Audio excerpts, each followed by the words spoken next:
Very warm good morning to all and welcome to this session and welcome to our channel Unacademy CSIR Life Sciences. So I hope everybody is doing fine and great. And let's start today's lecture. और एक बार मैं check कर लूँ whether I am audible and visible or not. फिर start करेंगे session को.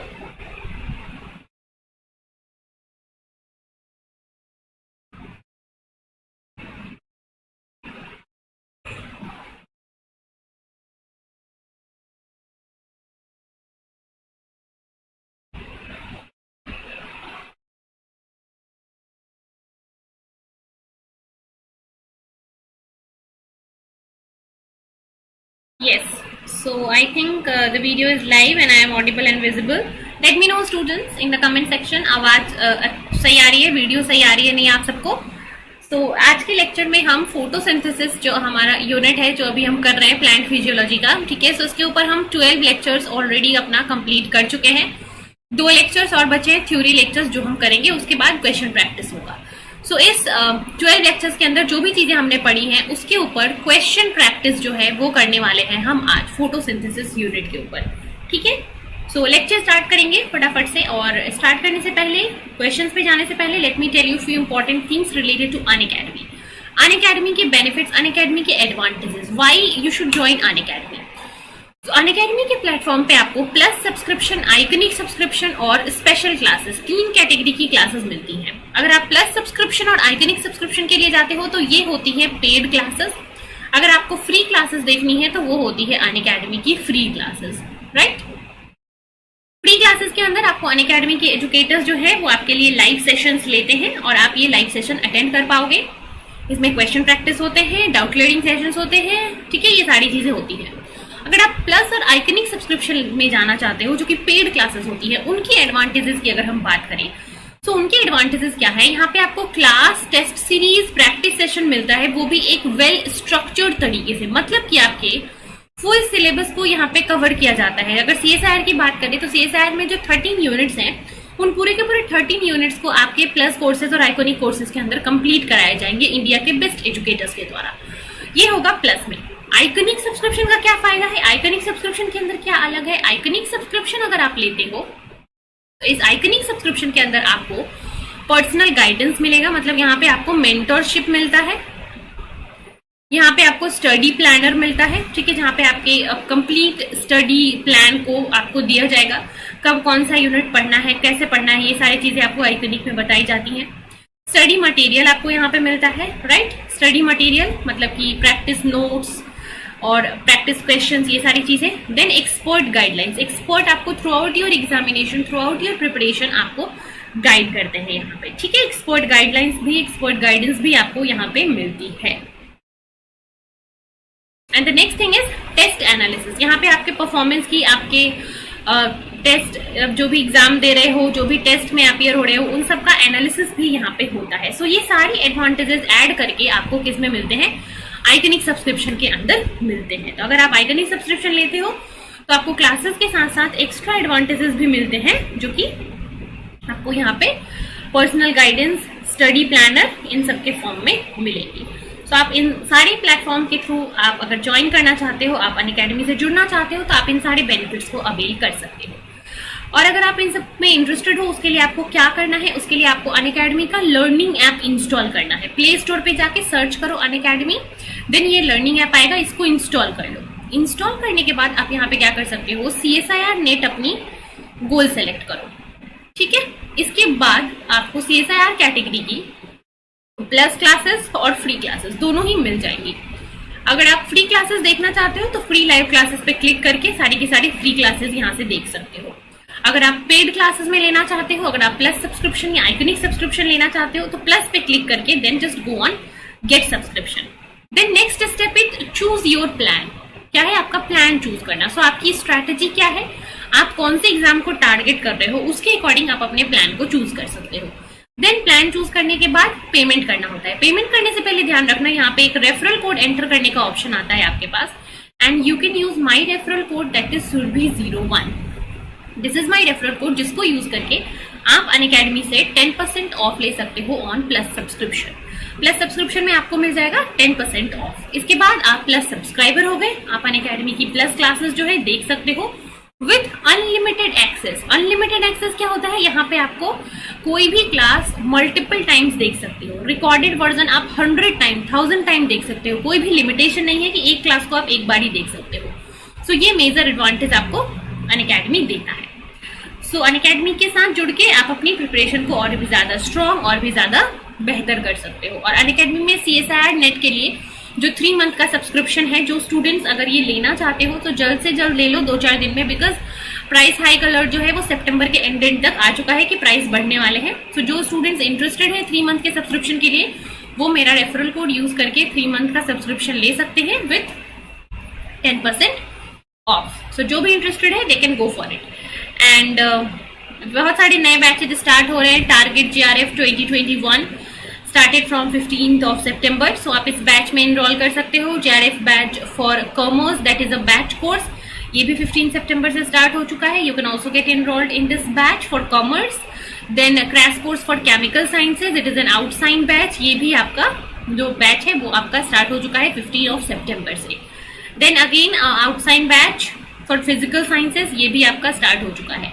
सो बहुत सारे नए बैचेस जो हैं वो अभी स्टार्ट हो चुके हैं ऑलरेडी। सो आप इन सारे नए बैचेस में इनरोल हो सकते हो अनअकैडमी के एंड अपनी प्रिपरेशन स्टार्ट कर सकते हो। Now let's start our question practice session on photosynthesis. So let me know who all are there in this live class, then we will start.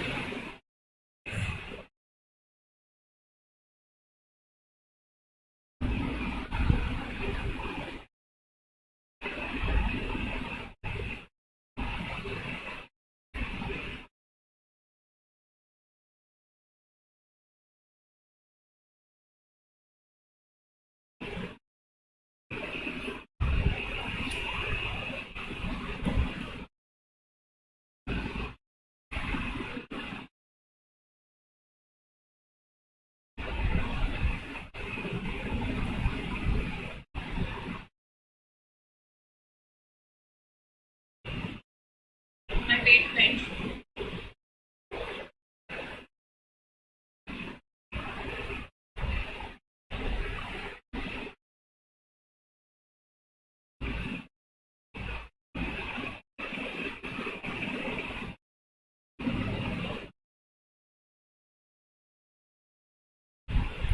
चलो कौन कौन है लाइव क्लास में बता दो मुझे फटाफट से कमेंट के अंदर। चलो स्टार्ट करते हैं फिर फोटोसिंथेसिस का क्वेश्चन प्रैक्टिस सेशन अपना, ठीक है। चलो सो ये रहेगा हमारा फोटोसिंथेसिस का फर्स्ट सवाल। चलिए प्रीवियस ईयर क्वेश्चन है ये, PYQ है आपका। So I think let's first of all go with some easy question, then we will move to tough question। पहले थोड़े easy question की तरफ चलते हैं, फिर tough questions को डिस्कस करेंगे, right.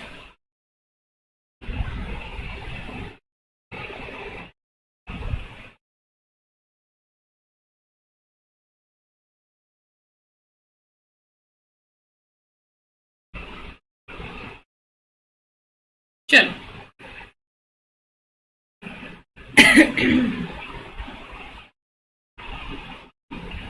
Red drop occurs at a wavelength of light। Red drop किस वेवलेंथ ऑफ लाइट पे होता है? रेड ड्रॉप का कॉन्सेप्ट आपने पढ़ा था, रेड ड्रॉप का कॉन्सेप्ट हमने पढ़ा था। बताओ रेड ड्रॉप जो है वो किस वेवलेंथ ऑफ लाइट पे होता है?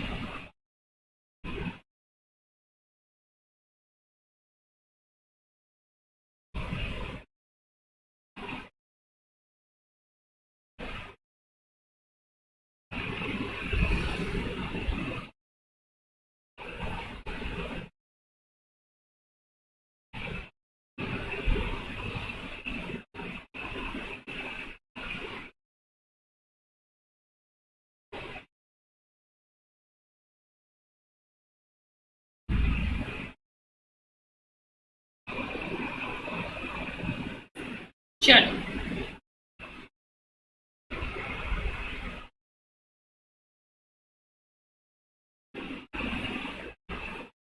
चलो देखते हैं इसको, ठीक है। किसका किसका आंसर आ गया? शुभम का और रसविंदर का, 2 आंसर आ चुके हैं हमारे पास। आ जाओ रेड ड्रॉप इफेक्ट क्या होता है, सबसे पहले याद करो। रेड ड्रॉप इफेक्ट हमने पढ़ा था, रेड ड्रॉप इफेक्ट क्या हमने पढ़ा था, यस। इसमें ये बताया गया था कि जब किसी प्लांट को या फिर किसी भी फोटोसिंथेटिक ऑर्गेनिज्म को हम एक्सपोज करते हैं रेड लाइट से, सो फोटोसिंथेसिस जो है वो हाई रेट पे होता है, ठीक है, हाई रेट पे होता है। लेकिन जब हम रेड लाइट से हायर वेवलेंथ, रेड लाइट का 680 नैनोमीटर होता है, जब रेड लाइट से हम हायर वेवलेंथ का लाइट देते हैं, ठीक है, higher than this, then photosynthesis का जो रेट है वो क्या हो जाता है, लो हो जाता है। And this phenomena is known as red drop, ठीक है, कि जब आप रेड लाइट के अलावे रेड लाइट से हायर वेवलेंथ का लाइट देते हो, सो क्या हो जाता है, फोटोसिंथेसिस का रेट जो है वो लो हो जाता है, ठीक है। सो रेड लाइट जो है 680 नैनोमीटर का होता है, और जब आप 680 नैनोमीटर से हायर वेवलेंथ की लाइट दोगे तब आपका क्या हो जाएगा, रेड ड्रॉप हो जाएगा।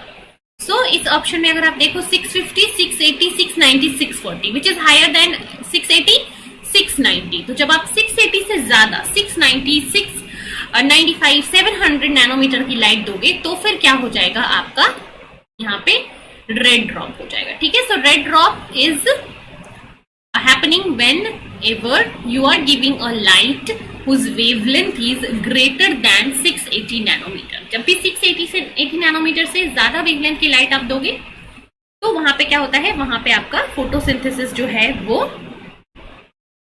कॉम्प्रोमाइज्ड हो जाता है, ठीक है, फोटोसिंथेसिस का जो रेट है वो लो हो जाता है। And this phenomena is known as red drop phenomena, right. So 690 is the answer here, yes.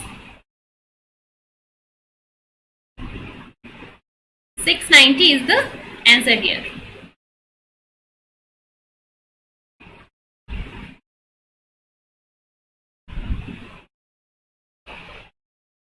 Is it clear to everyone?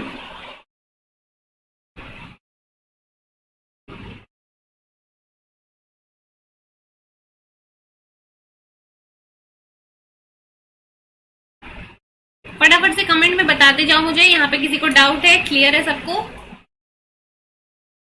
Red drop occurs at a wavelength of light, red drop किस wavelength of light पे होता है?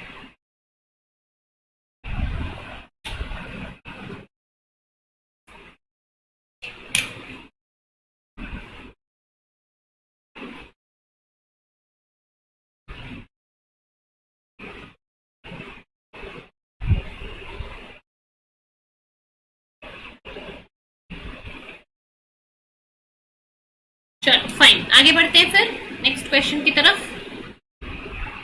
Okay.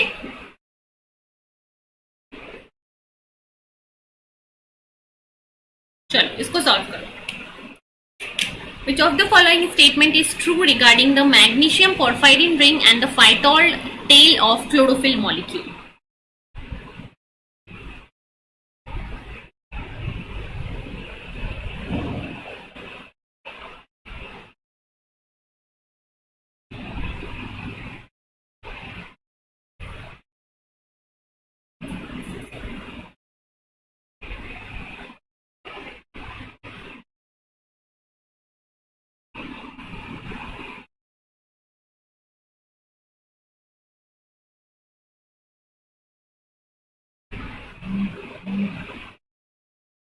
चलो फटाफट से answer दे दो इसका।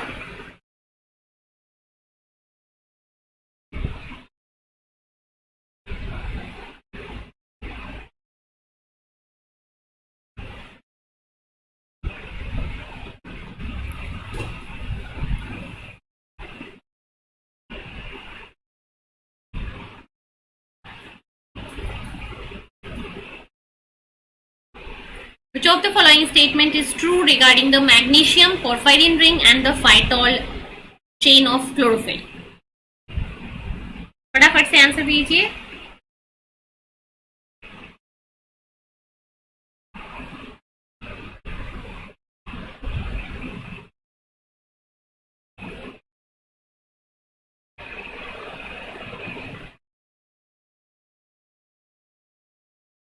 What happened? पहले तो आपको क्वेश्चन प्रैक्टिस सेशंस करने होते हैं, जब मैं क्वेश्चन प्रैक्टिस कराती हूँ तो फिर आंसर नहीं करते हो, प्रॉब्लम क्या है?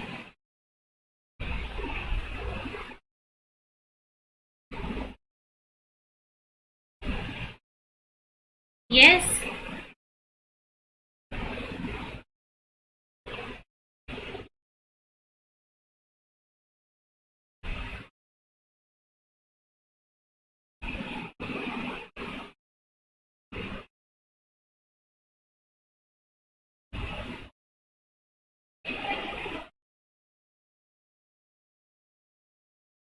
चलो, yes, right, Shreya and Vishnu, A is the right answer, right.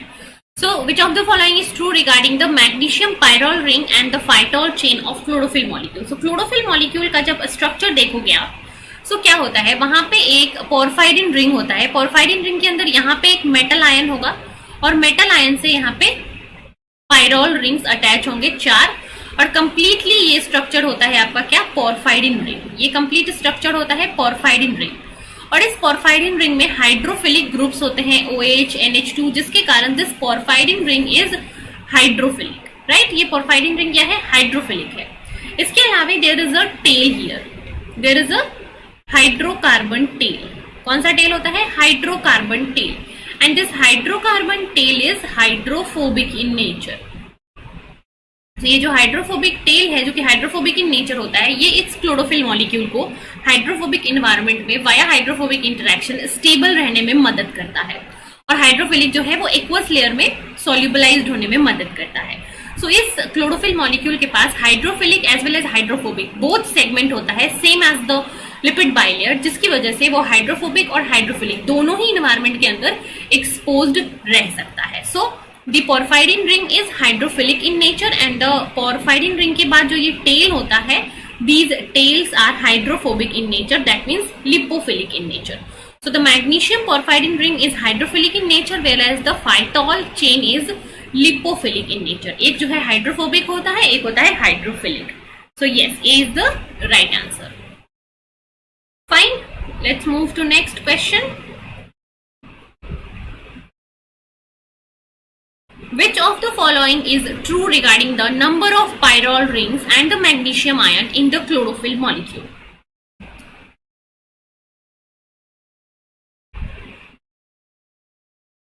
चलिए,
yes.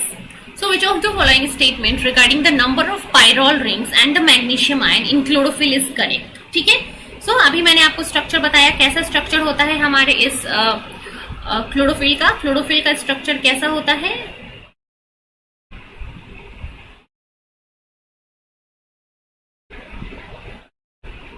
इसके अंदर एक होता है आयन, मैग्नीशियम आयन, एंड इस मैग्नीशियम आयन से सराउंडेड होता है 1, 2, 3 and 4 pyrrole rings, right, 4 pyrrole rings. और ये पूरा का पूरा स्ट्रक्चर मिलके क्या बनता है, पोरफाइरिन रिंग या फिर प्रोटोपोरफाइरिन रिंग। ठीक है, सो इस प्रोटोपोरफाइरिन रिंग या पोरफाइरिन रिंग के अंदर क्या होता है, 4 pyrrole ring plus 1 magnesium atom. ठीक है, ये होता है आपका chlorophyll A, chlorophyll B, chlorophyll C, chlorophyll D, सब में similar 4 pyrrole rings and 1 magnesium atom होता है। ठीक है, क्लोरोफिल के हर एक स्ट्रक्चर में, जिसमें कि this pyrrole rings are hydrophilic in nature and इसके अलावा इस पायरोल रिंग से अटैच होता है एक लिपिड या फिर hydrophobic chain that is hydrophobic in nature.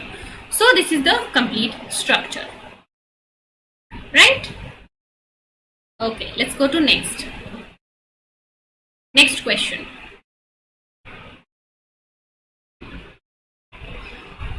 The first acceptor of electron from an excited chlorophyll molecule of photosystem 2.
चलो लेट्स सी दिस. क्या आंसर आया? A. So the first acceptor of electron from an excited chlorophyll photosystem 1. So chlorophyll photosystem 2 जो होता है that is the P6AT. इस पे जब electron आता है, electron gets excited and these electrons are accepted by a electron acceptor that is the PQ, plastoquinone. ठीक है, क्विनॉन मॉलिक्यूल जो है ये फोटोसिस्टम 1 से इलेक्ट्रॉन को एक्सेप्ट करता है और ये फिर दे देता है किसको? आपके साइटोक्रोम B6F को, that is the electron transporters, electron transport chain complexes. इसके बाद फिर ये आ जाता है फोटोसिस्टम 1 के पास. ठीक है, सो ऐसे होता है पूरा का पूरा एक इलेक्ट्रॉन फ्लो. बट यहाँ पे जो क्वेश्चन है वो ध्यान रखना कि फोटोसिस्टम 2 से इलेक्ट्रॉन्स को कौन लेता है? इसको लेता है क्विनॉन मॉलिक्यूल. ठीक है, क्विनॉन इसको लेके, इस इलेक्ट्रॉन को लेके रिड्यूस हो जाता है QH2 में. ठीक है, क्विनॉन इलेक्ट्रॉन को लेके रिड्यूस हो जाता है. तो first electron acceptor is the quinone और प्लास्टोक्विनॉन, राइट? चलो, वेरी गुड. अगले सवाल पे चलते हैं. DCMU inhibit photosynthesis during. तो हमने पढ़ा था फोटोसिंथेसिस के इनहिबिटर्स. ठीक है, जिसमें 2 एग्जांपल्स हमने पढ़े थे. One is this DCMU. तो DCMU जो है वो फोटोसिंथेसिस को कैसे इनहिबिट करता है?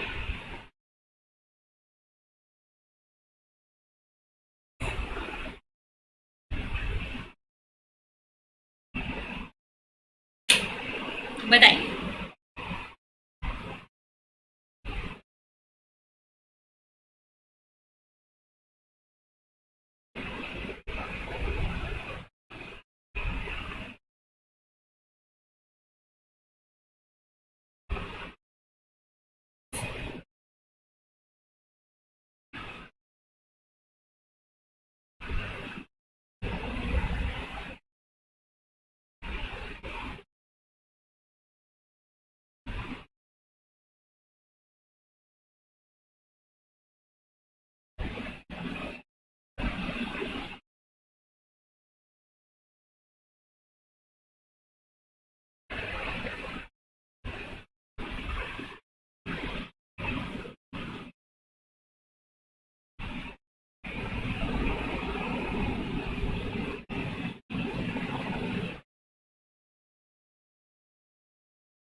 Yes, DCMU inhibit the photosynthesis. DCMU photosynthesis को inhibit करता है. यहाँ पे किस स्टेप में?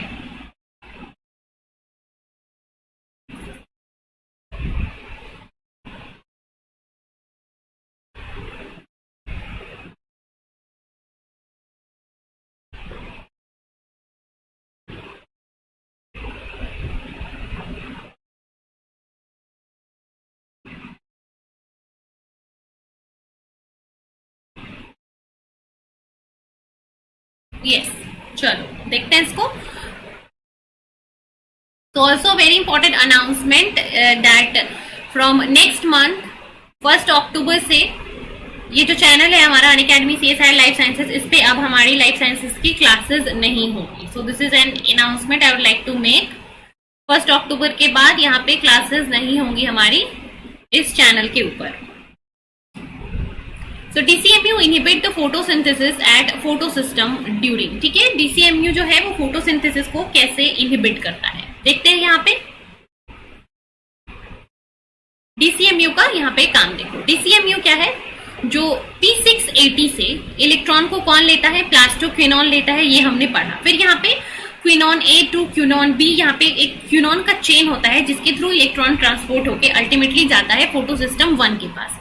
सो फोटोसिस्टम 2 से इलेक्ट्रॉन को प्लास्टोक्विनोन लेगा और इसको फिर फोटोसिस्टम 1 के पास डिलीवर करना होता है क्विनोन A से क्विनोन B में. सो यहाँ पे जो क्विनोन A से क्विनोन B में ट्रांसफर हो रहा है, क्विनोन A से क्विनोन B में, इस ट्रांसफर को आपका DCMU इनहिबिट कर देता है. इस क्विनोन A से DCMU इस इलेक्ट्रॉन को ले लेता है और क्विनोन B के पास इलेक्ट्रॉन को नहीं जाने देता है. ठीक है, so this DCMU inhibit the photosynthesis during the quinone A to quinone B transfer. Quinone A से क्विनोन B के पास जो ट्रांसफर होता है वहां पे DCMU काम करता है और वहां पे इलेक्ट्रॉन्स को लेके वो क्विनोन B के पास नहीं जाने देता है. So in this step DCMU will inhibit the photosynthesis process, right?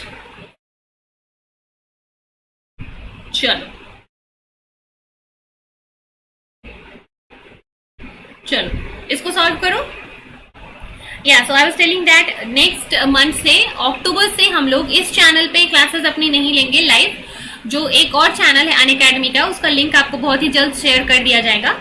उसके ऊपर अनअकैडमी CSIR नेट एक और चैनल है, उस चैनल के ऊपर अब हमारी लाइफ साइंसेज की भी क्लासेस होंगी, जहाँ पे और CSIR net chemical sciences, mathematical sciences, physical sciences की क्लासेस होती हैं. लाइफ साइंसेज की क्लासेस भी अब वहीं पे होगी. ये पर्टिकुलर चैनल जो लाइफ साइंसेज के लिए था, इसको अब बंद किया जा रहा है. लाइफ साइंसेज की क्लासेस और बाकी सारे जगहों की क्लासेस सब एक ही चैनल पे होंगी. उस चैनल का लिंक आपको जल्द ही शेयर कर दिया जाएगा, यहाँ पे आपको मिल जाएगा. सो डोंट वरी, उस चैनल को ज्वाइन कर लेना. क्लासेस ऐसे ही रेगुलर ही होंगी, बट चैनल बस बदल जाएगा. मैं उसका लिंक आपको बहुत ही जल्द शेयर कर दूंगी और आप उस चैनल को ज्वाइन कर लेना और वहां पे ही हम क्लासेस करेंगे. ठीक है, सो जो फोटोसिंथेसिस का नेक्स्ट यूनिट है, सॉरी प्लांट फिजियोलॉजी का जो नेक्स्ट यूनिट है, वो 1 अक्टूबर से हम अपने नए चैनल पे ही स्टार्ट करेंगे. ठीक है, प्लांट फिजियोलॉजी का जो दूसरा यूनिट है, मैं आपको वो वहीं पे स्टार्ट करवाऊंगी. ठीक है,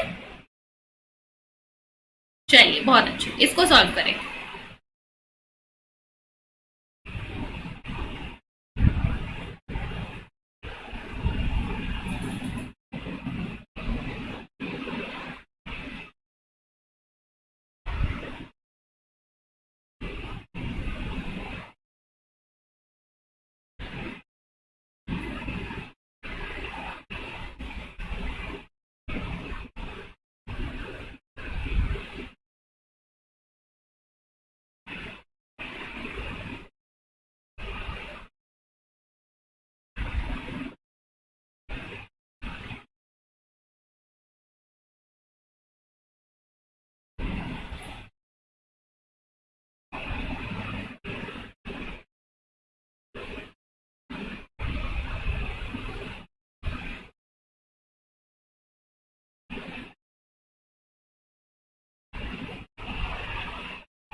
चलो, बी आंसर, सबको बी आंसर लगता है.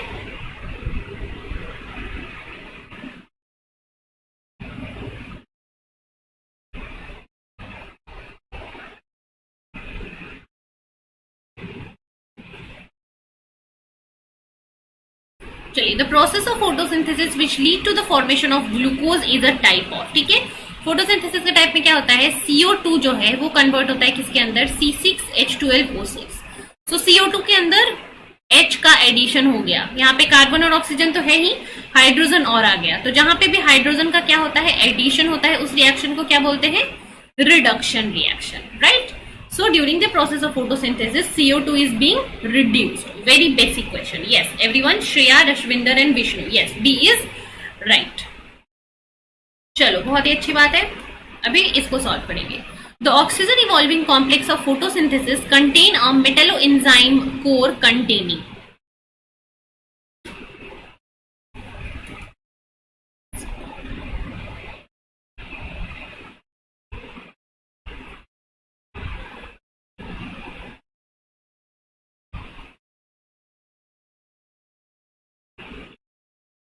ऑक्सीजन इवॉल्विंग जो कॉम्प्लेक्स होता है आपके फोटो सिस्टम 2 के अंदर, ठीक है, फोटो सिस्टम 2 के पास होता है ऑक्सीजन इवॉल्विंग कॉम्प्लेक्स, जहां पे H2O जो है वो ब्रेक होता है into H+ electrons and oxygen में। सो इस ऑक्सीजन इवॉल्विंग कॉम्प्लेक्स जो है वो किस चीज से कंपोज्ड होता है?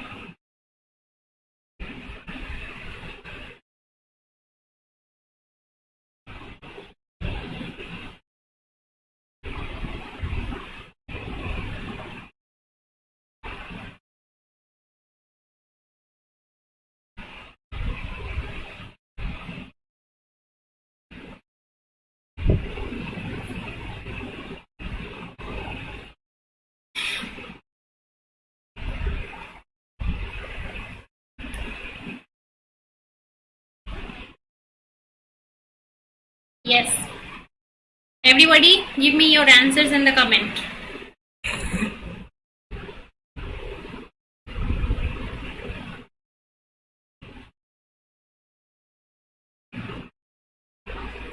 The oxygen evolving complex contains metalloenzyme which is composed of magnesium and iron. ठीक है, इस ऑक्सीजन इवॉल्विंग कॉम्प्लेक्स के अंदर क्या होता है? मैग्नीशियम एटम होता है और आयरन एटम होता है ना? Right. Oxygen evolving complex is composed of manganese and iron. ठीक है, इसके अंदर मैंगनीज होता है और आयरन होता है। यस, राइट एवरीवन, डी जो है सही जवाब है। बिल्कुल सही जवाब है आपका डी।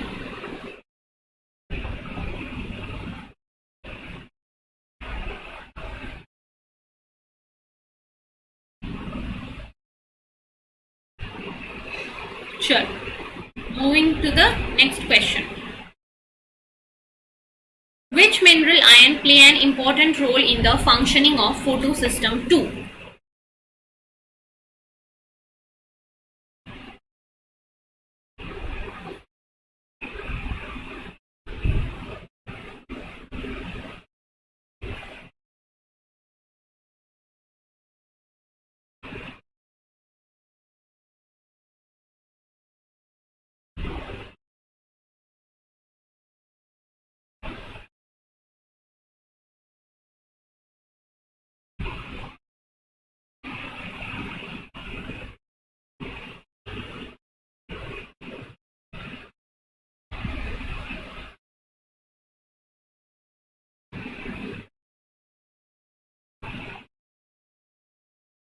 Yes.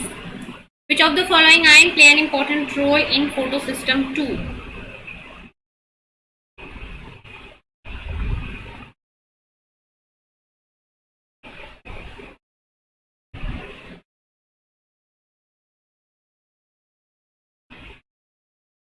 Photosystem 2 के अंदर, okay, so in the reaction center of the photosystem 2 कौन सा आयन होता है? रिएक्शन सेंटर के अंदर होता है मैंगनीज आयन। ठीक है, रिएक्शन सेंटर के अंदर होता है मैंगनीज आयन। आयरन भी एसोसिएटेड होता है but iron is not associated with the reaction centre. ठीक है, सो यहाँ पे दो चीजें हैं। ये जो क्वेश्चन थी फोटोलाइसिस ऑफ वाटर, ये जो क्वेश्चन था हमारा oxygen evolving complex of photosynthesis, it has a Metlo protein. ठीक है, जहाँ पे एंजाइम होता है और मेटल होता है। So this is the manganese and iron. ठीक है, मैंगनीज एंड आयरन यहाँ पे होता है। बट अगर सिर्फ फोटोसिस्टम 2 की बात किया जाए तो फोटोसिस्टम 2 के रिएक्शन सेंटर के अंदर क्या होता है? फोटोसिस्टम 2 के रिएक्शन सेंटर के अंदर सिर्फ एक मेटल एसोसिएटेड होता है, दैट इज मैंगनीज। ठीक है, तो यहाँ पे ध्यान रखना कि manganese is the major factor जो कि फोटोसिस्टम 2 के फंक्शनिंग को कंट्रोल करता है। ठीक है, यहाँ पे कुछ डाउट है आयंस को लेकर? ऑक्सीजन इवॉल्विंग कॉम्प्लेक्स के अंदर जो OEC होता है, ओईसी के अंदर मैंगनीज और Fe दोनों होता है, लेकिन सिर्फ और सिर्फ अगर हम फोटो सिस्टम 2 की बात करें, फोटो सिस्टम 2 के रिएक्शन सेंटर की बात करें, वहां पे मैंगनीज आयन होता है। ठीक है,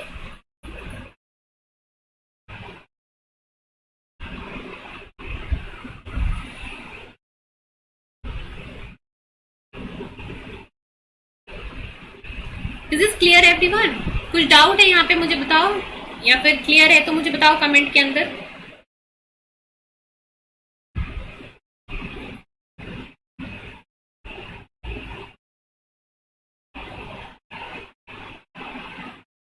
Yes, everyone in the comment section, yes or no?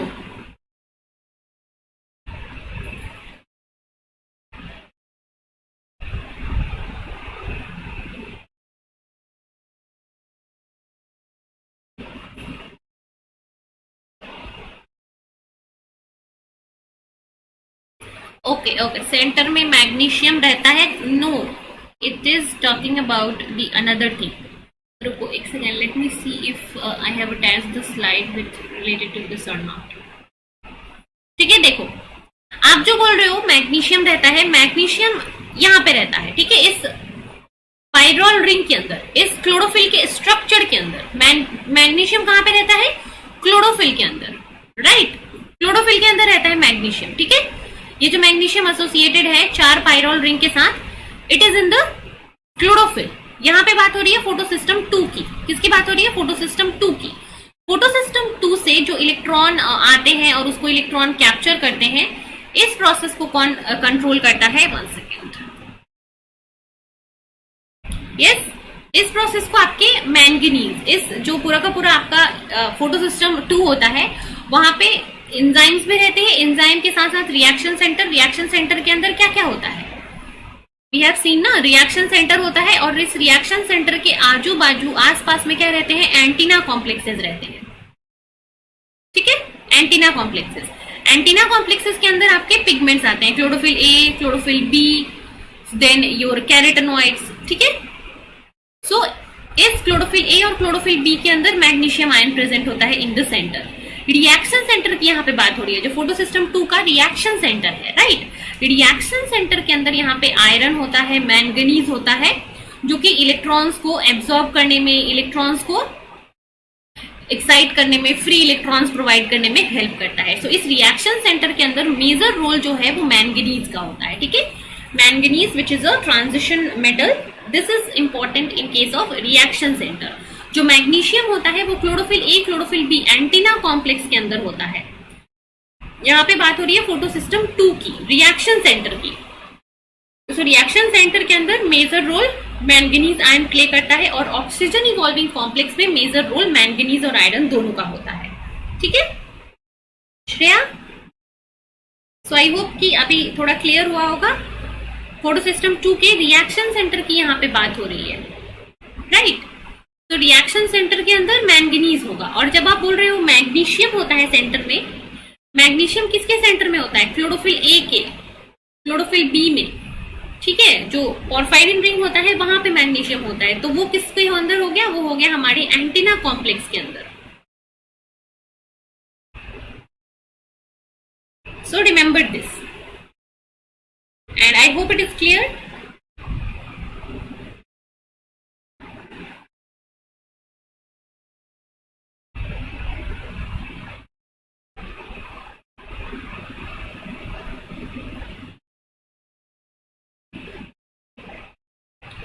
In this question, correct answer is manganese and iron. It's not magnesium, it's manganese. It's not magnesium, it's manganese. Mn and iron. Option D. Magnesium और manganese में confuse नहीं हो. This is manganese, manganese and iron.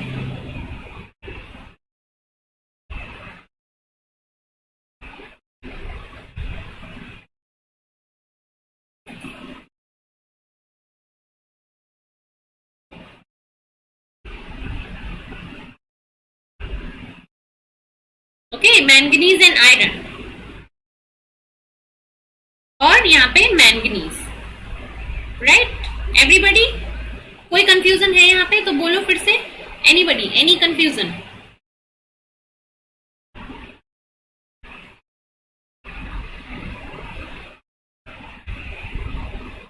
चलिए, I hope कि अभी clear होगा. So will move ahead now. आगे बढ़े अगले सवाल पे. चलो, ठीक है.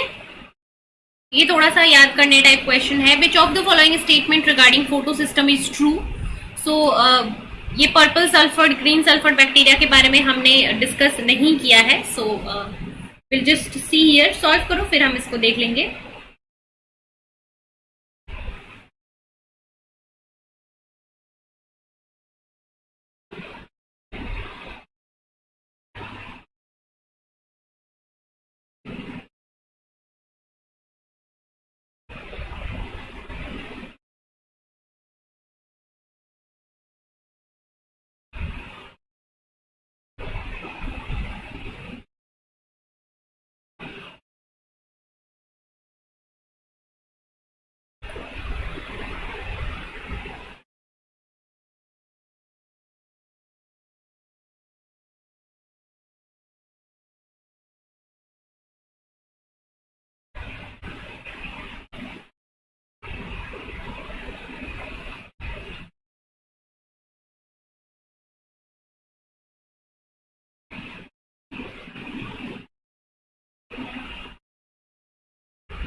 चलो, ठीक है. So which of the following statement is true. देख लेते हैं इसको. याद कर लेना यहाँ पे ए स्टेटमेंट. ठीक है.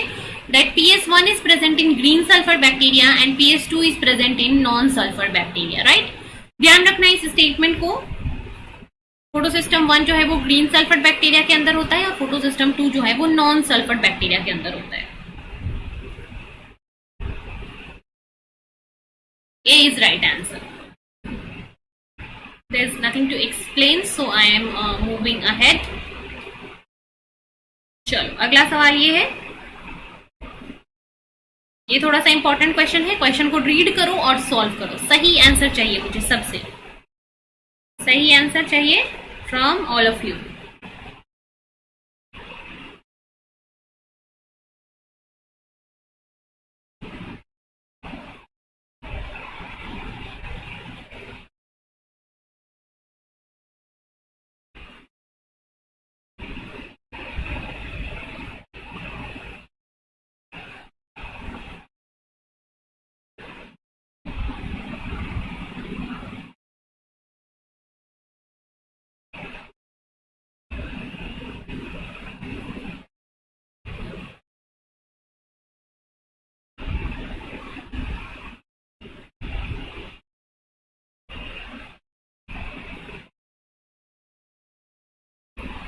चलो, all of you write down your answers in the comment.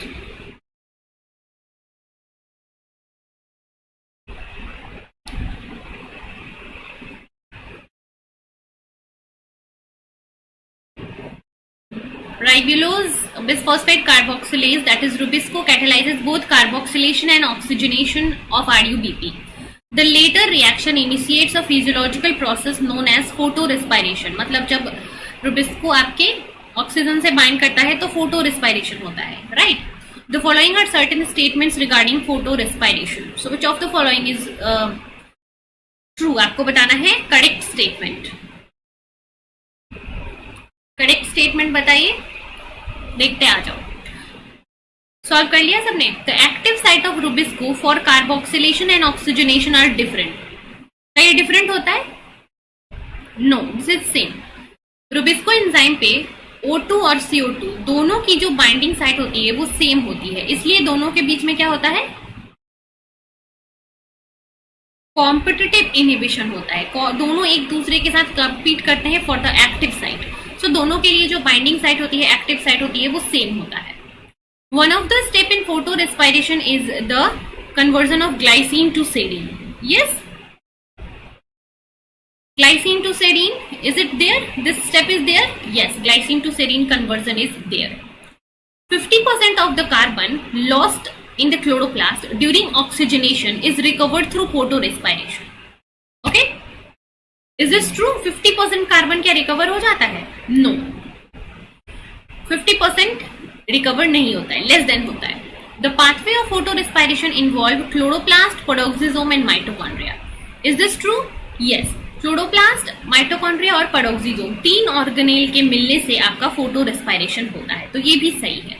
B और डी जो है सही है. बी स्टेटमेंट सही है, डी स्टेटमेंट सही है. So right answer is option number C. Yes everyone, yes, C is the right answer. B and D, yes Shreya, right. B and D यहाँ पे सही है. So right answer is option C. Where is why all students are not replying? सिर्फ 2 students ही answer दे रहे हैं, क्या problem है?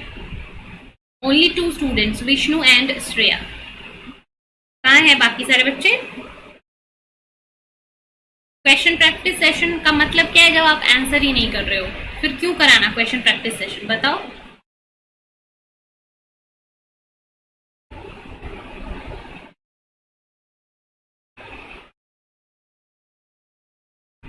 क्यों कराना क्वेश्चन प्रैक्टिस सेशन? छोड़ दे, नहीं कराएं? सबको आंसर देना है, ठीक है? सबको आंसर देना है कमेंट में. I want all of you to answer. जितने बच्चे देख रहे हैं सबको कमेंट के अंदर आंसर लिखना है. सिर्फ 1 या 2 के आंसर लिखने से नहीं चलेगा. चलो ओके. सो ये अभी हमने नहीं कंप्लीट किया है, ठीक है? चलो इसको देखेंगे. During the operation of C2 oxidative photosynthetic cycle, जो C2 साइकिल होता है, which of the following metabolite is transported from chloroplast to peroxisome? Chloroplast to peroxisome कौन सा मॉलिक्यूल ट्रांसपोर्ट होता है?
Yes, during the operation of C2 oxidative cycle, which of the following metabolite is transported from chloroplast to peroxisome? ठीक है?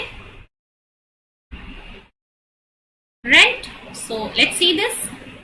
Answer क्या है इसका? D. So let's have a look on the cycle.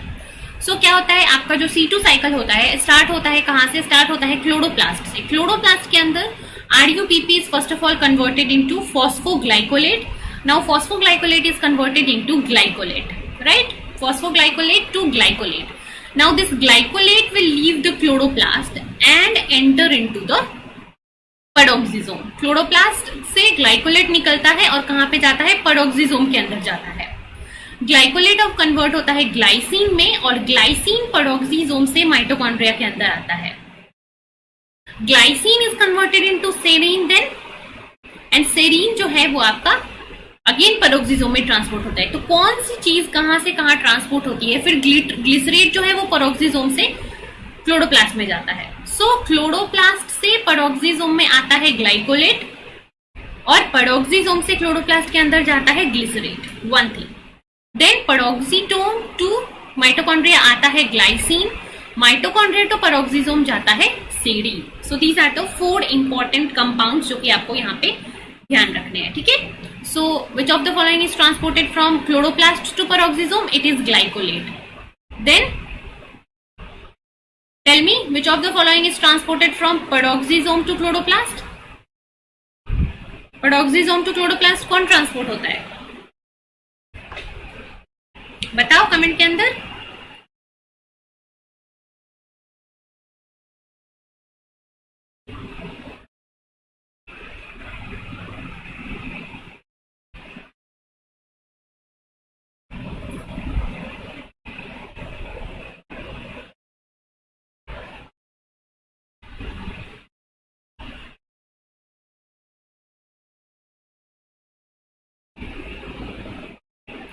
Right, so it is glycerate, right. Glycerate जो है वो peroxisome से वापस क्लोरोप्लास्ट में भेजा जाता है।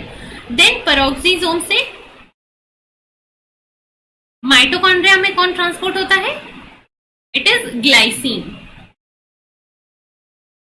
देन माइटोकॉन्ड्रिया से वापस पेरोक्सिसोम में कौन ट्रांसपोर्ट होता है? It is serine, right. Peroxisome to mitochondria, peroxisome to mitochondria, peroxisome to mitochondria glycine, mitochondria to peroxisome serine. So ये 4 चीजें ध्यान रखना। Chloroplast to peroxisome glycolate, glycolate chloroplast से पेरोक्सिसोम में आएगा, पेरोक्सिसोम के अंदर ग्लाइकोलेट कन्वर्ट होगा ग्लाइसिन में और फिर पेरोक्सिसोम उसको भेजेगा माइटोकॉन्ड्रिया में, माइटोकॉन्ड्रिया के अंदर ग्लाइसिन कन्वर्ट होगा सेरीन में, ठीक है। Now serine this is transported from mitochondria to peroxisome, right. Mitochondria to peroxisome serine transport होगा। अब सेरीन कन्वर्ट होगा अगेन किसके अंदर? ग्लिसरेट के अंदर, और ग्लिसरेट जो है वो पेरोक्सिसोम से क्लोरोप्लास्ट के अंदर जाएगा, ठीक है। सो ये सारे आप यहाँ पे याद रखो। Peroxisome to chloroplast, peroxisome to mitochondria, mitochondria to peroxisome and chloroplast to peroxisome. कौन सा कंपाउंड ट्रांसपोर्ट होता है?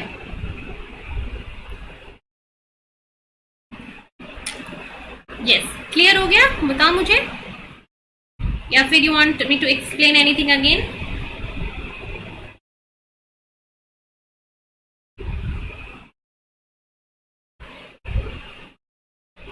Yes, let me know in the comment कौन सा मॉलिक्यूल कहां से कब ट्रांसपोर्ट होता है।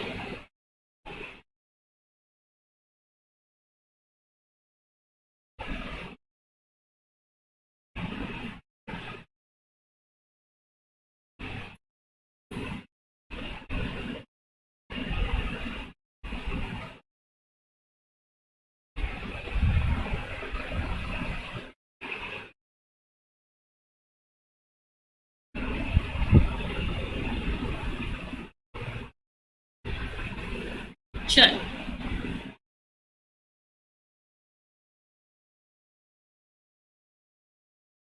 यस यस, याद तो रखना ही पड़ेगा। ओके, सो मूव करते हैं आगे।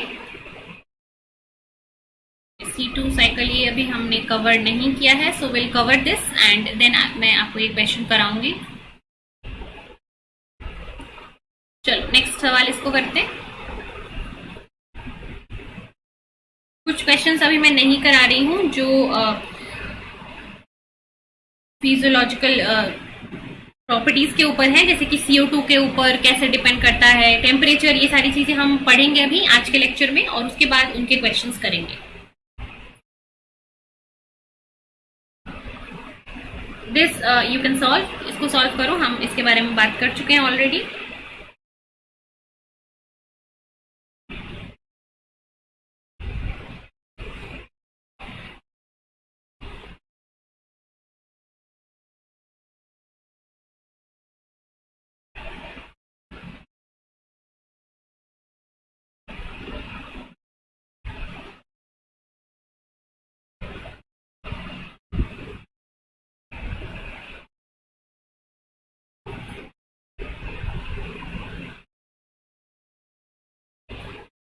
चलो फटाफट से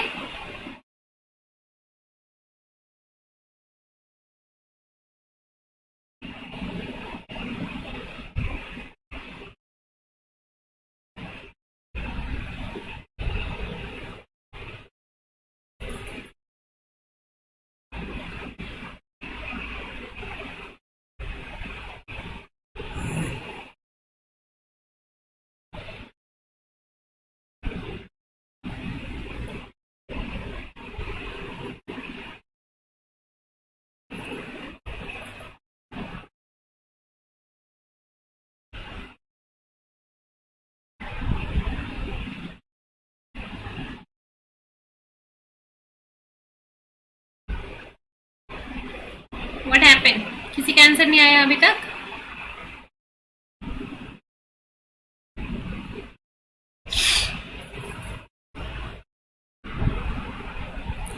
following statements are related to oxidative phosphorylation. 4 statements हैं ऑक्सीडेटिव फॉस्फोडाइलेशन से रिलेटेड। सो यहाँ पे आपको करेक्ट स्टेटमेंट चूज कर लेना है।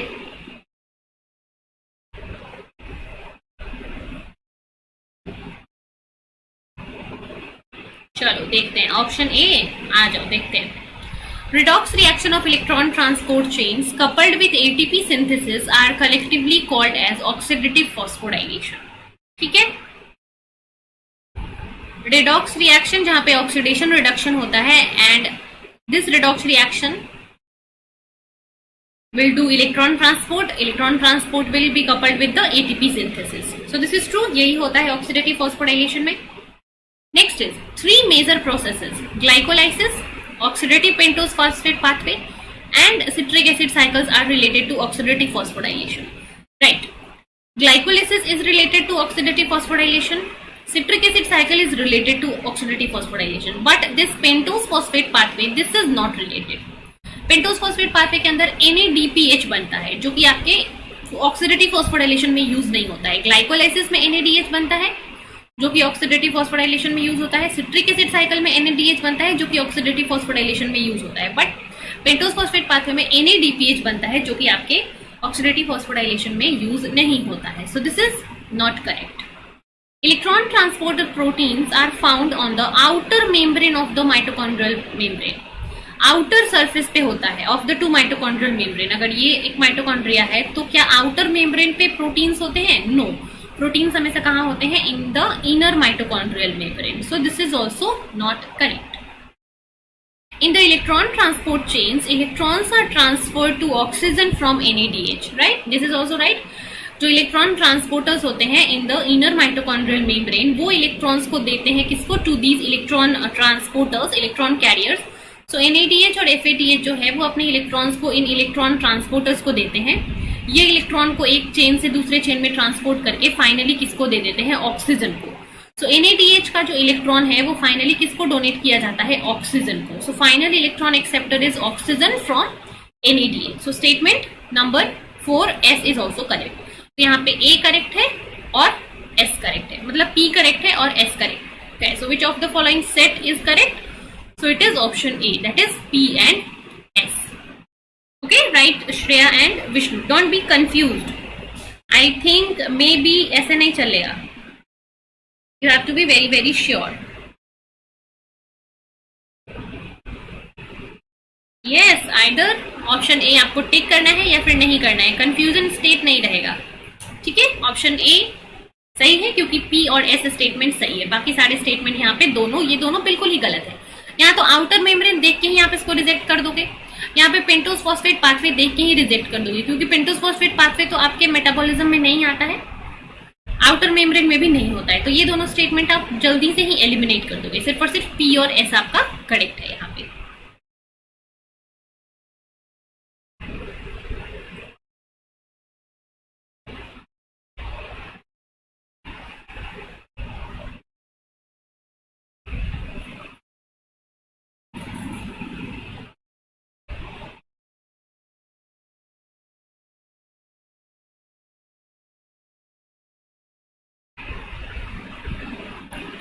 चलो, any doubt here? Anybody in this question? कुछ डाउट है तो बोलो फटाफट।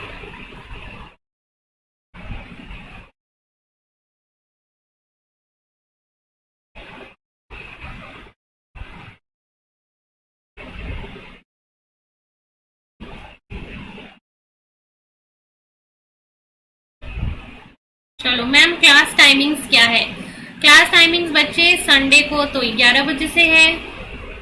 Class timings daily Monday to Sunday 10 PM है। 10 PM की क्लास डेली होती है हमारी, और फिर वीकेंड्स के अंदर हम कभी कभी क्वेश्चन प्रैक्टिस लेते हैं 11 बजे से। बट क्लास टाइमिंग जो है 10 PM, 10 PM जो है वो फाइनल क्लास टाइमिंग है डेली की, इसमें कोई भी डाउट नहीं है। 10 PM की डेली क्लास है आपकी। चलो नेक्स्ट क्वेश्चन पे बढ़ते हैं, आ जाओ।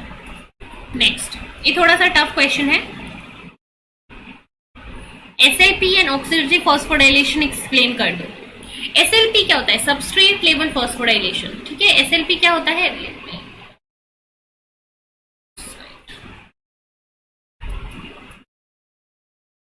SLP is substrate level phosphorylation. Substrate level phosphorylation में क्या होता है कि कोई एक डोनर होता है, ठीक है? कोई एक डोनर होता है जो अपने इनऑर्गेनिक फॉस्फेट को डोनेट करता है किसको? एडीपी को, और एडीपी उस फॉस्फेट के साथ बाइंड करके एटीपी बना लेता है। सो एक डोनर इनऑर्गेनिक फॉस्फेट डोनेट करेगा, एक सबस्ट्रेट होगा, ठीक है, जो कि अपना इनऑर्गेनिक फॉस्फेट डोनेट करेगा, और यहाँ पे एडीपी इस इनऑर्गेनिक फॉस्फेट से बाइंड करके फॉस्फोडाइस्टर बॉन्ड बना के एटीपी बना लेगा। So this is the substrate level phosphorylation. Oxidative phosphorylation में क्या होता है? इलेक्ट्रॉन ट्रांसपोर्ट चेन के थ्रू प्रोटॉन ग्रेडियंट बनता है, ठीक है, प्रोटॉन ग्रेडियंट बनता है। अब इस प्रोटॉन ग्रेडियंट को यूज करके देखो, जो सबस्ट्रेट लेवल फॉस्फोडाइलेशन होगा, ये एक सबस्ट्रेट है, यहाँ पे इनऑर्गेनिक फॉस्फेट अटैच है। इस सबस्ट्रेट और इनऑर्गेनिक फॉस्फेट के बॉन्ड को ब्रेक किया जाएगा, और इस बॉन्ड को ब्रेक करने से जो एनर्जी मिलेगा, इस एनर्जी को यूज करके इनऑर्गेनिक फॉस्फेट और एडीपी को कंबाइन करके एटीपी में कन्वर्ट कर दिया जाएगा।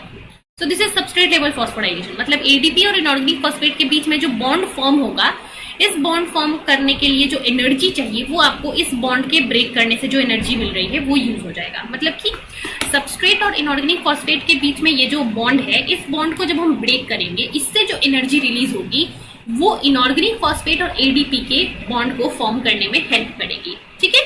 So this is substrate level phosphorylation, right. Next is oxidative phosphorylation. Oxidative phosphorylation के अंदर क्या होता है? यहाँ पे सबसे पहले इलेक्ट्रॉन ट्रांसपोर्ट चेन होगा, जहां पे इलेक्ट्रॉन्स ट्रांसपोर्ट होंगे from NADH to oxygen, and during this transport a proton gradient is created. इस ट्रांसपोर्ट के टाइम पे क्या होगा? प्रोटॉन ग्रेडियंट इज क्रिएटेड, ठीक है। अब इस प्रोटॉन ग्रेडियंट के अंदर जो माइटोकॉन्ड्रियल मेम्ब्रेन है, इनर माइटोकॉन्ड्रियल मेम्ब्रेन, इसके बाहर और अंदर क्या है? H+ का डिफरेंस है। और इस H+ को डिफरेंस में क्या होता है? इस H+ को एक जगह पे हाई कंसेंट्रेशन है, एक जगह पे लो कंसेंट्रेशन है। सो इस कंसेंट्रेशन डिफरेंस में क्या होगा? इलेक्ट्रॉन्स जो है, प्रोटॉन्स जो है, वो अपने हाई कंसेंट्रेशन से लो कंसेंट्रेशन की तरफ फ्लो करेंगे, और इस डाउनहिल मूवमेंट में, ये जो डाउनहिल मूवमेंट होगा किसका? प्रोटॉन्स का।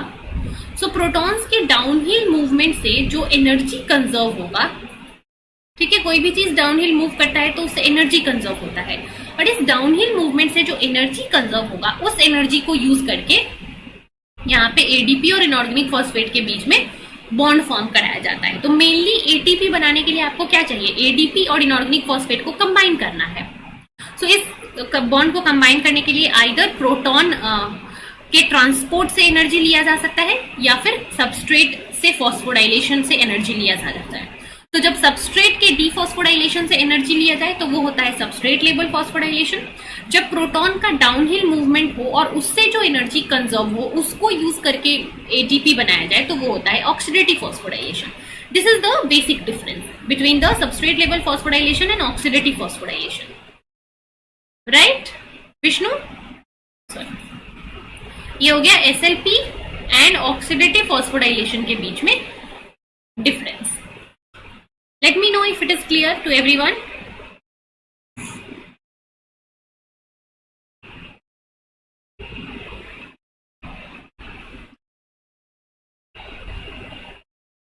Yes, let me know. Is it clear or not? SLP and oxidative phosphorylation. जिसने भी सवाल पूछा था और जो भी बच्चे हो बताओ मुझे, क्लियर है या कोई डाउट है यहाँ पे?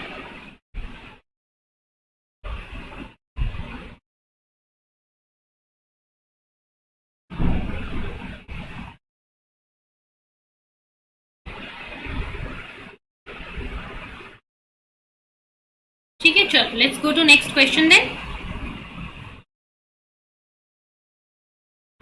Solve this.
आंसर दीजिए इसका।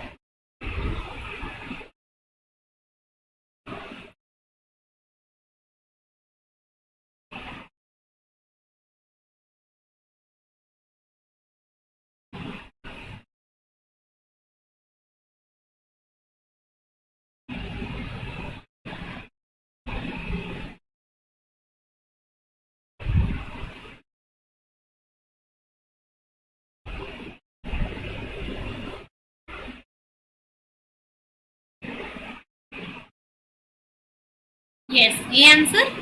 A jet stream electron transport in O2 evolving species. So the direction of electron flow is presented in the following.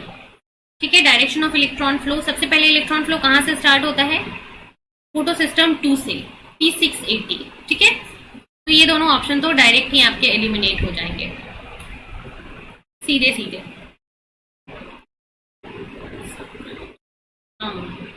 One second, some confusion.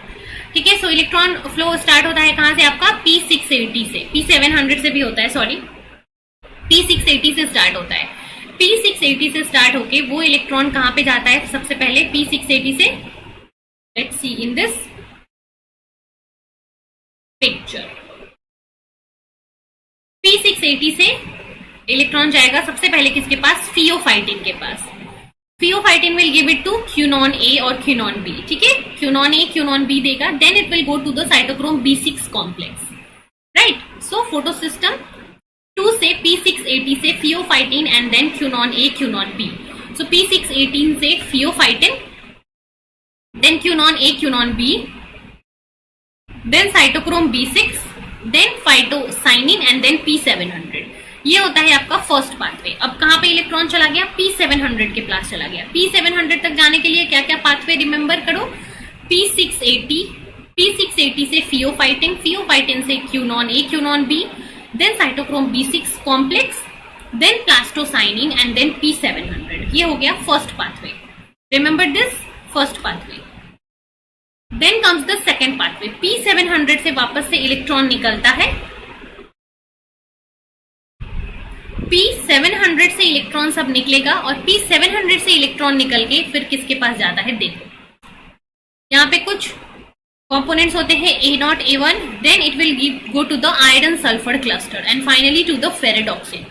Iron sulphur cluster के अंदर अगर आप यहाँ पे देखोगे, सो आयरन सल्फर क्लस्टर के 3 component होते हैं। Iron sulphur cluster FeSX, FeSA and FeSB। तो यहाँ पे X में जाता है, फिर A में जाता है, फिर B में जाता है। ये सीक्वेंस होता है। आयरन सल्फर क्लस्टर का component X, A, then B, then ferredoxin and then finally to the NADP+।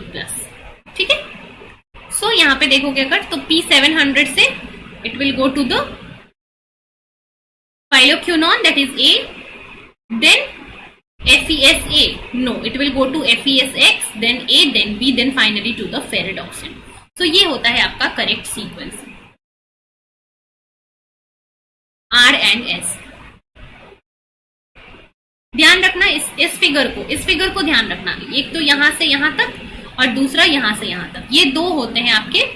This is from photo system 2 to photo system 1 and this is from photo system 1 to NADPH। ये 2 जो pathway हैं वो ध्यान रखना।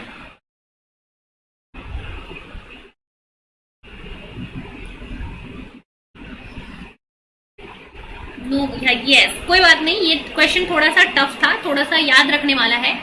Remember all these things, याद रखना, थोड़ा सा ध्यान रखने का है। ये वाला पाथवे और ये वाला पाथवे कंप्लीटली ध्यान रखना।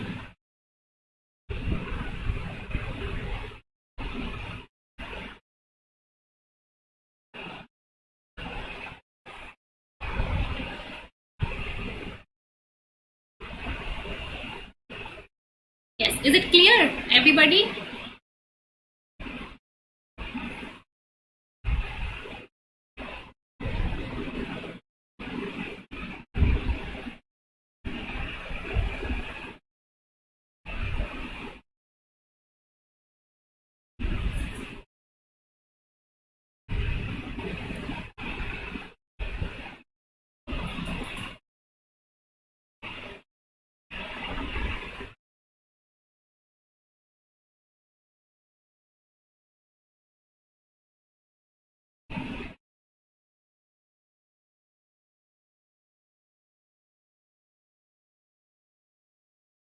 चलो moving ahead, next question.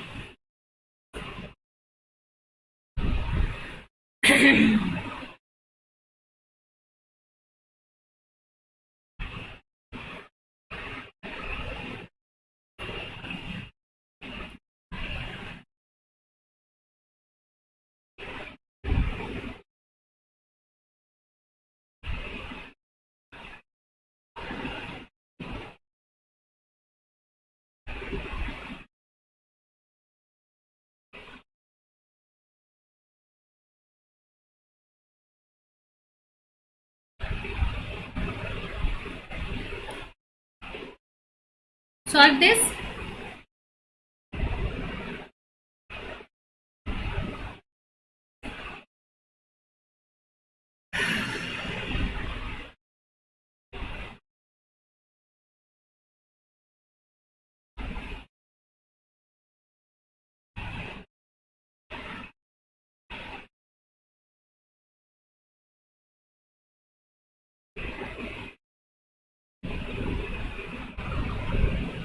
Yes. Answers कहाँ है सबके?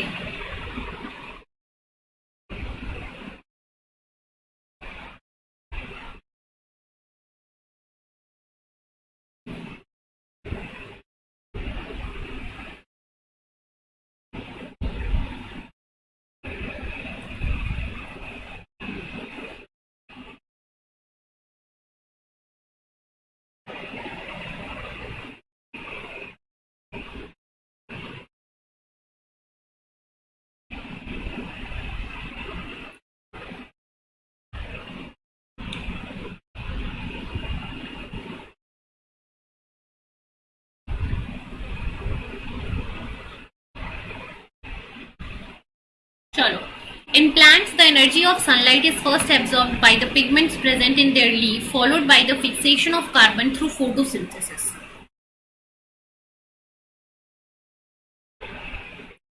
So consider the following statement. Confused between A and D. A और D क्या है? PQR और PQS. मतलब ये दो ऑप्शन में कंफ्यूजन है. ठीक है, चलो.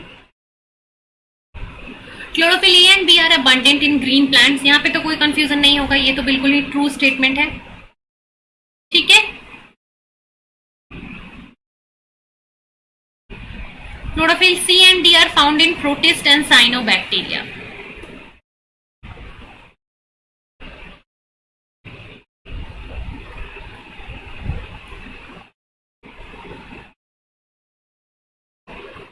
Option B PRS. How is it correct? ओ यहाँ पे गलत हो गया.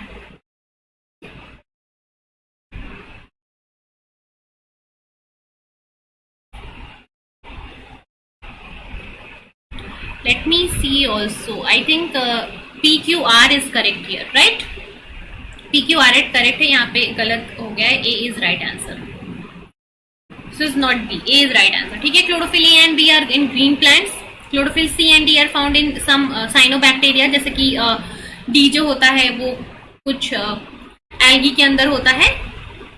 C भी एल्गी के अंदर, प्रोटिस्ट के अंदर होता है. Then out of the different type of bacteria chlorophyll, type A or type B, type A is the most widely distributed, right?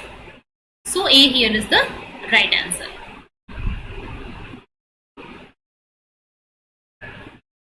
ठीक है. A is right answer. Yes. यहाँ पे गलत हो गया था, A होगा. So let's move ahead. चलो.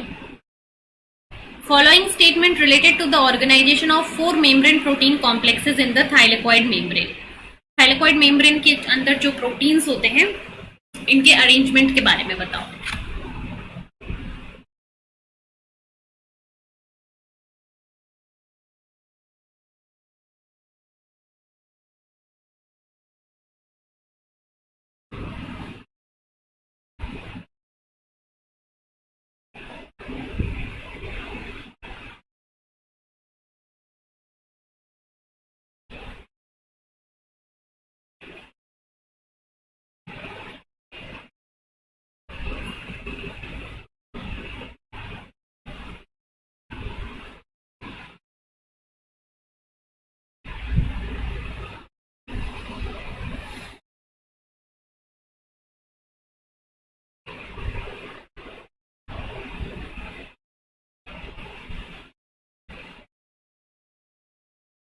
Yes, following are the statements related to the organization of 4 protein complexes.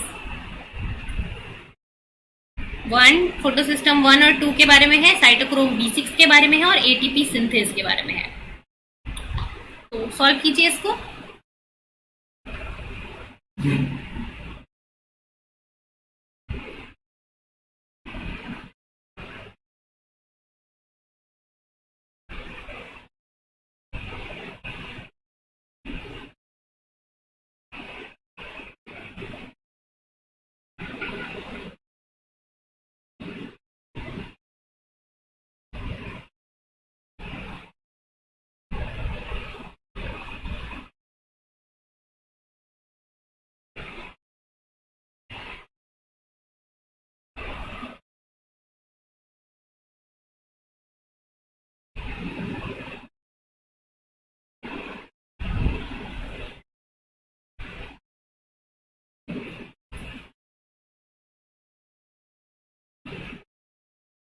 A answer, B answer, A answer, B answer. और बाकी लोगों के आंसर्स कहाँ हैं?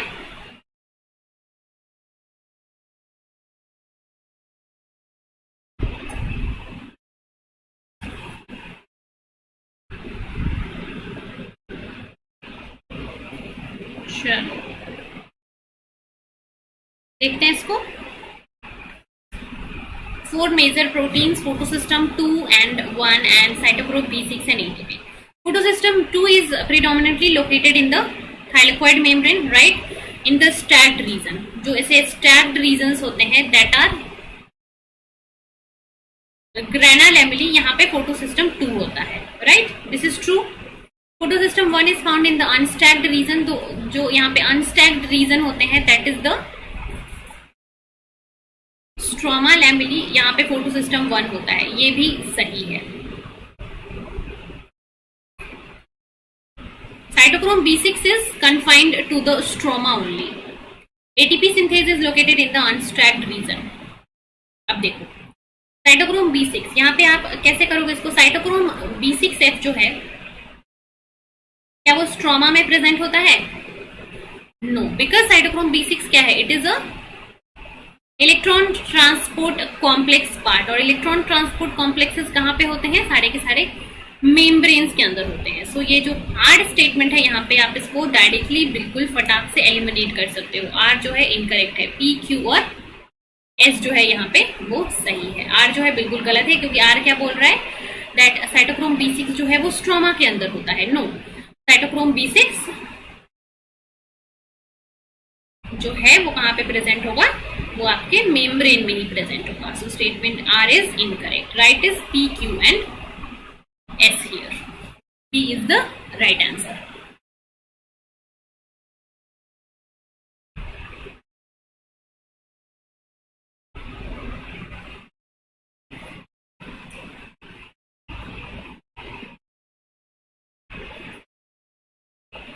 चलो now I think we should end our lecture here. ठीक है, आज की क्लास के लिए इतना ही रखते हैं.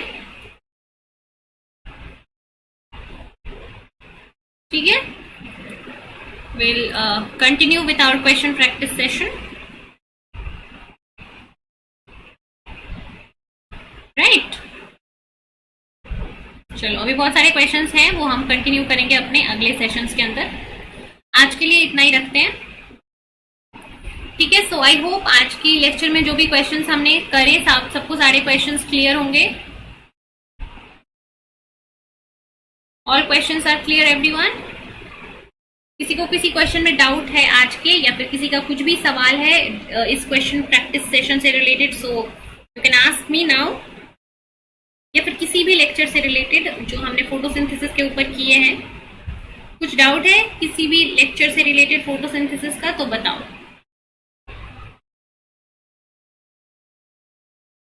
आई होप कोई डाउट नहीं होगा किसी को. और अगर फिर भी डाउट रहता है तो कमेंट में तो बता ही सकते हो. आपको जब भी बताना है कमेंट देख के मैं आपका रिप्लाई कर दूंगी. जब भी आपको इश्यू लगता है, जब भी आपको डाउट लगता है, कमेंट में मेंशन कर देना डाउट को, without any hesitation, without any issue. ठीक है, हम कमेंट में आपके डाउट को देखेंगे और फिर उसको डिस्कस कर लेंगे. ठीक है, चलो फिर आज के लेक्चर के लिए इतना ही रखेंगे, कल कंटिन्यू करेंगे। और आज 10 बजे से लेक्चर है हमारा, थ्योरी लेक्चर भी है 10 PM से, जहाँ पे हम डिफरेंट फिजियोलॉजिकल फैक्टर्स जो कि फोटोसिंथेसिस के रेट को डिटरमाइन करते हैं उसके बारे में बात करने वाले हैं 10 बजे से, ठीक है। सो अभी लेक्चर को यहीं एंड करते हैं, विल मीट एट 10 PM। और स्पेशल क्लास भी होने वाली है आज हमारी, दो स्पेशल क्लास है आज अनअकैडमी लर्निंग ऐप के ऊपर। एक है 5:15 PM से और एक है 8:15 PM से। दो स्पेशल क्लासेस हैं हमारी। एक क्लास में हम कैंसर बायोलॉजी पढ़ने वाले हैं और दूसरे क्लास में हम 5:15 PM पे आपके वो पढ़ने वाले हैं फोटोसिंथेसिस का question. Ma'am live lectures morning में होता तो अच्छा होता। मॉर्निंग में एट व्हाट टाइम? मॉर्निंग में मैं 8:15 से करा सकती हूँ लाइव सेशन। 8:15 का टाइम मेरा फ्री रहता है, तो यूजुअली उस टाइम पे मैं स्पेशल क्लास लेती हूँ। सो मे बी जब हम नए चैनल पे शिफ्ट करेंगे ना, जब हम नए चैनल पे शिफ्ट करेंगे सो मॉर्निंग में मैं आपकी सेशन लेने की कोशिश करूंगी। जब हम नए चैनल पे अपना, अभी तो ये यूनिट खत्म ही हो चुका है फोटोसिंथेसिस, जब हम प्लांट फिजियोलॉजी का नेक्स्ट यूनिट स्टार्ट करेंगे सो नेक्स्ट यूनिट हमारा एक तो नए चैनल पे होगा। ये अनाउंसमेंट मैं ऑलरेडी कर चुकी हूँ, नए चैनल का लिंक आपको शेयर कर दिया जाएगा जल्दी। वहां पे हम कोशिश करेंगे कि मॉर्निंग में भी सेशन ले लें और इवनिंग में भी सेशन ले लें। मॉर्निंग और इवनिंग दोनों में ही सेशन लेने की कोशिश करेंगे। लेट्स सी, वहां पे डिपेंड करता है कितने स्टूडेंट्स आते हैं, कैसे आप लोग ज्वाइन करते हो, उसके ऊपर सारी चीजें डिपेंड करेंगे। सो विल सी कैसे चीजें मूव करती है वहां पे, एंड अकॉर्डिंगली वहां पे टाइम डिसाइड करेंगे। इस चैनल के ऊपर अभी फोटोसिंथेसिस करके उसके बाद मैं सोच रही हूँ कि पीछे के जो कुछ चैप्टर्स हमारे बचे हुए हैं, जैसे कि मेटाबॉलिज्म के यूनिट से हमारी कुछ चीजें बची हुई हैं। फैटी एसिड मेटाबॉलिज्म का कुछ पार्ट बचा हुआ है, न्यूक्लिक एसिड मेटाबॉलिज्म हमारा बचा हुआ है यूनिट 1 से। तो इन सारी चीजों को पहले हम कर लेंगे, उसके बाद नए चैनल पे प्लांट फिजियोलॉजी का नेक्स्ट चैप्टर स्टार्ट करेंगे। तो ये अभी 10 दिन जो है वो हम कुछ पुराने टॉपिक्स जो है वो करेंगे और उसके बाद नए चैनल से यूनिट जो है प्लांट फिजियोलॉजी का उसको कंटिन्यू करेंगे। सो फिर that's all for this session, thank you. नए चैनल का लिंक आपको शेयर कर दिया जाएगा, उसके लिए चिंता मत करना, उसको ज्वाइन कर लेना, सब्सक्राइब कर लेना, ठीक है। लाइफ साइंसेस की क्लासेस अब इस चैनल पे बंद करके हम लोग नए चैनल पे शिफ्ट कर रहे हैं, तो आपको बहुत ही जल्दी उस चैनल का लिंक मिल